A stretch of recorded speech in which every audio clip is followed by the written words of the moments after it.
ভিডিওটি দেখেন, এই ভিডিওটার মধ্যে অনেক কিছু শিকার আছে। শিক্ষার ইচ্ছা থাকলে এই ভিডিওটির মধ্যে অনেক কিছু শিক্ষার আছে। ভিডিওটি সবাই শেয়ার করে দিবেন আর ভিডিওটি দেখেন। আপনি মহিলা মানুষ হয়ে কেন চা বিক্রি করছেন? আপনার হাজবেন্ড কি? আছে ভাবি, অসুস্থ। আগে রিক্সা চালাইতো, একটা অ্যাক্সিডেন্ট কইরা প্যারালাইজ হয়ে বিছনায় পড়া রইছে, কিছুই করতে পারে না। তাহলে তো আপনার অনেক কষ্ট। আপনি মোটেও সুখী না। আমি সুখে না, এটা আপনারে কে কইছে? আমার মতো সুখে এই দুনিয়ায় আপনার কাউরে পাইবেন না। সৎভাবে কামাই করি, হালাল ভাবে উপার্জন করি ভাবি, বেশ্যাগিরি করি না, চুরি বাটপারিও করি না, পর বেডাগুলোকে ঢলাঢলিও করি না। নিজে কষ্ট করে কামাই করি, সেই টাকা দিয়া জামার চিকিৎসা করি। আবার বুড়া শাশুড়িরও পালতেছি। আমার 2টা পোলা মাইয়া আছে, এগুলার স্কুলে পড়ালেখা করাইতেছি ভাবি। এক জীবনে আর কি লাগে কন? এর থেকে সুখের জীবন আর কারো হয়? সারাদিন দোয়ানে খাটাখাটনি করানোর পরে যখন ঘরে যাই ভাবি, ওনার চেহারাটা দেখার পরে আমার সব কষ্ট দূরে যায়। প্যারালাইজড হাজবেন্ডের মুখ দেখে আপনার সব কষ্ট দুঃখ দূর হয়ে যায়? যাইব না কেন? উনি তো আমার সুখ, আমার শান্তি। উনি যখন ভালো ছিল, আমার সুখের এখনের লেগে দিন রাত কত কষ্ট করছে। রিক্সা চালাইয়া 2 বেলা খাওয়াইলেও ভালোবাসার কোনো কমতি আছিল না, সুখেরও কমতি আছিল না। স্বামী প্যারালাইস হয়েছে বইলা আমি তারে দেখে অসুখে থাকবো, সেটা তো হইতে পারে না। আরো কি জানেন ভাবি, পোলা মাইয়া 2টা যখন স্কুল থেকে ফিরিয়া মা কইয়া জড়াই ধরে, আমার সব কষ্ট দূর হইয়া যায়। তখন মনে হয় আমি এই শহরের রানী, এই ঢাকার শহরের রানী ফুলি। আমার মতো সুখী এই শহরে আর কেউ নেই। আমার ঘরে টাকা পয়সার অভাব থাকতে পারে, কিন্তু সুখের কোনো অভাব নাই ভাবি। আল্লাহর রহমতে আপনাকে দুয়াই মেলা সুখে আছি। আল্লাহ ভালো রাখছে ভাবি। আপনি 2 মিনিট বইয়েন, আমি চুলাটা জ্বালাই আপনার মজা করে চা বানাই দিতেছি, খাইয়ে ভাল লাগবে। আপা এখনো চা হয় নাই? আমি বাসা যাব। চা খাবে না? না, আমি চা খাবো না। বাসা যাব। আরে কি ভাই, আমি কি ভুল কিছু কইছি? না আমার কি কোনো অন্যায় হইছে? না, তুমি তো কখনোই ভুল কোনো কথা বলো না, তোমার ভুল হওয়ারও কথা না। সব তো আমার আসলে কপালেরই।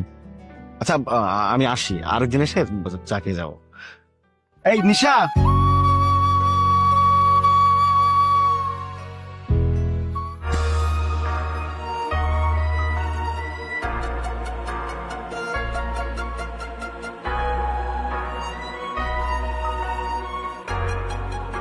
যাও রুমে গিয়ে ফ্রেশ হয়ে নাও।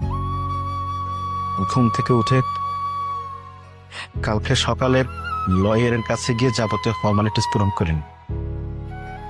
তুমি তো ডানা মেলা পাখির মতো উঠতে চেয়েছিলা, কালকে থেকে উঠতে পারবা, তোমার ছুটি।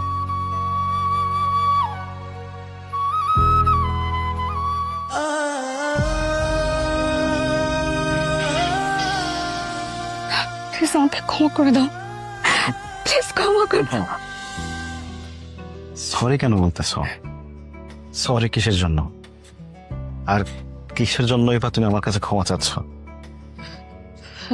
জানো, আমি না আমি না অনেক মানুষ দেখেছি, কিন্তু আমি এইভাবে আগে কখনো মানুষ দেখিনি। মানুষের জীবনে এত কষ্টে থাকার পরেও তারা এত সুখে কিভাবে থাকতে পারে, এটা কখনোই আগে আমার চোখে পড়েনি। শুধু তুমি না, আমাদের আশেপাশের অনেক মানুষ এইভাবে কখনো দেখে নাই, অনেকের চোখে পড়ে না। আমরা যদি আমাদের আশেপাশের মানুষগুলোর দিকে একবার ভালো করে তাকাই, তাহলে আমরা বুঝতে পারবো যে আমরা কত ভালো আছি, কত সুখে আছি।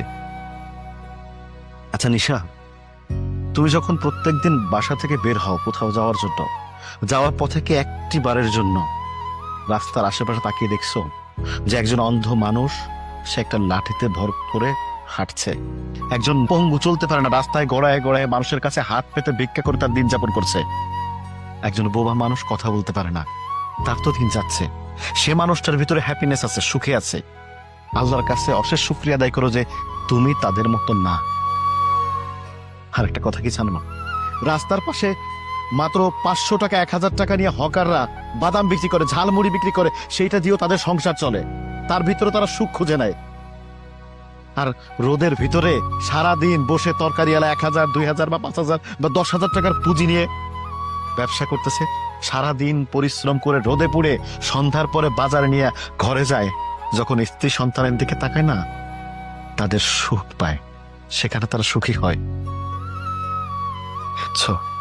শোনো নিশা, সুখে থাকতে হলে নিজের ইচ্ছে শক্তির প্রয়োজন। ওই মানুষের 10 ভরি গহনা আছে, আমার নাই। ওই মানুষের গাড়ি আছে, বাড়ি আছে, ফ্ল্যাট আছে, অ্যাপার্টমেন্ট আছে, আমার নাই। এইভাবে না কখনো সুখ পাওয়া যায় না, সুখ খুঁজে নিতে হয়। একজন গার্মেন্টস কর্মী সারাদিন 10-12 ঘন্টা গার্মেন্টসে পরিশ্রম করে বাড়িতে এসে রান্না বান্না করে তার স্বামীকে সন্তানকে খাওয়ায়, তার ভিতরে তারা সুখ খুঁজে নেয়। তুমি এত কিছু থাকতে, এত কিছু পাওয়ার পরে তোমার কাছে সুখ মনে হয় নাই, মনে হয় নাই তুমি সুখী, তাহলে তোমার আশেপাশের এই মানুষগুলো কি, তারা কিভাবে এর ভিতরে সুখ খুঁজে পায়? নিশা, সুখে থাকতে হয়, সুখে থাকার চেষ্টা করতে হয়, সেটা তুমি করো নাই। আসলে ঈশিতা ভাবি, ঈশিতা ভাবের উচ্ছৃঙ্খল লাইফ স্টাইল দেখে তুমি কি মনে করছিলা যে ওইটাই আসল লাইফ, ওইটাই হ্যাপিনেস? নো নিশা, নো, ওইটা হ্যাপিনেস না, ওইটা হচ্ছে বেহায়াপানা, নিজেকে নিজে গলা টিপে হত্যা করা। আমি তোমাকে ভালোবাসি, হ্যাঁ, আমি তোমাকে প্রচন্ড ভালোবাসি, আর তোমাকে সুখে রাখার জন্য আমার সমস্ত চেষ্টা। তুমিও আমাকে ভালোবাসো। দুজন দুজনকে ভালোবাসা বা দুজন দুজনের পাশে থাকা, এটাই আসল সুখ। তোমার জন্য না আমি আমার অনেক বড় ভুল বুঝতে পেরেছি, মানুষকে এইভাবে দেখতে পেরেছি। আমিও তোমাকে অনেক বেশি ভালোবাসি। আজকের পর থেকে আমি আর কোনোদিন কখনো তোমাকে ছেড়ে যাওয়ার কথা বলবো না, ডিভোর্সের কথা বলবো না। প্লিজ আমাকে ক্ষমা করে দাও। তোমাকে আর ক্ষমা চাইতে হবে? আমি জানি তো, আমি জানি আমার লক্ষ্মী বউটাকে আমি যেমন ভালোবাসি, সেও আমাকে ততটা ভালোবাসে। শুধুমাত্র ওই মোহের কারণে আমার এই লক্ষ্মী বউটার মাথার ভিতরে একটা ভূত বসছিল। আমি যে এই যে আশেপাশের লোকগুলোকে তোমাকে দেখালাম, আমি শুধু তোমাকে বোঝাতে চেয়েছিলাম সুখে থাকা কাকে বলে, তুমি আমি কতটা সুখে আছি। আমি তোমাকে কোনোদিন ডিভোর্স দিব না, বা তোমার ডিভোর্স কোনোদিন অ্যাকসেপ্ট করব না, কারণ আমি সারা জীবন আমার এই লক্ষ্মী বউটার সাথে থাকতে চাই।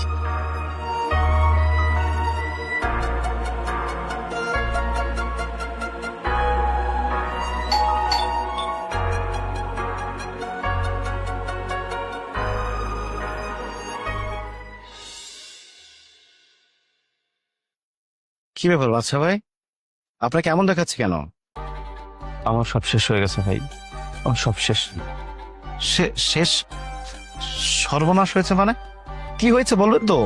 আপনার ভাবি মানে ঈশিতা লেট নাইট পার্টি করতো, আপনারা তো জানতেন। কে ওর সার্কেলের কিছু ছেলে আজকে ওকে বিজনেস মিটিং এর কথা বলে নিয়ে ওরা সংঘবদ্ধভাবে ব্রুটালি রেপ করছে তাকে।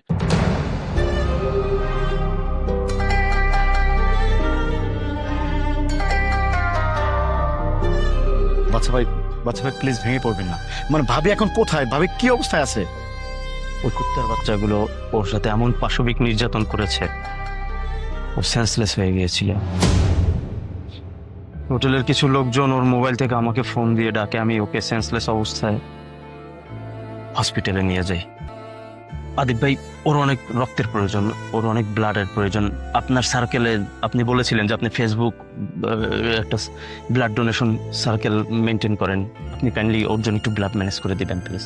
বাচ্চা ভাই আপনি কোনো চিন্তা করেন না, আপনি একটা কাজ করেন, আপনি হসপিটাল ভাবির কাছে যান, আমি রক্তের ব্যবস্থা করে দিচ্ছি, কোনো চিন্তা করতে হবে না আপনাকে। আর আপনি যাওয়ার সময় মানে হসপিটালের অ্যাড্রেসটা আমাদের টেক্সট করে দেন প্লিজ প্লিজ। আমি ব্যবস্থা করতেছি, আপনি যান ভাবির কাছে।